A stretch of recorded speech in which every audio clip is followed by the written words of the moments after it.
बरोबर.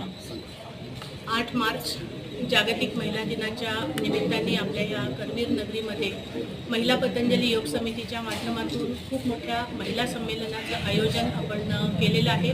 संपूर्ण राज्यस्तरीय हा कार्यक्रम आहे आणि अतिशय आनंदाची गोष्ट आपल्या कोल्हापूरवासियांना अशी आहे की या कार्यक्रमाला परमश्रद्धेय स्वामी रामदेवजी महाराज उपस्थित राहणार आहेत आणि आपल्या हा कार्यक्रम आपण इथं यशस्वी करतोय. या कार्यक्रमाला आदरणीय अरुंधतीताई महाडिक साहेब, आदरणीय मिर्जे साहेब, आदरणीय प्रमोदजी या सगळ्यांचं खूप मोठं सहकार्य लाभलेलं आहे आणि या सगळ्यांच्या सहकार्यामधून हा कार्यक्रम खूप मोठ्या प्रमाणावर यशस्वी आपण करतोय. सुरुवात आपण महिलांच्या श्रद्धेचा जो विषय आहे कुंकुमार्चन, या कुंकुमार्चन कार्यक्रमाने आपण या कार्यक्रमाची सुरुवात करतोय आणि त्याच्यानंतर परमश्रद्धेय स्वामीजी महाराजांचं मार्गदर्शन महिला समितीच्या आमच्या संपूर्ण भारताच्या मुख्य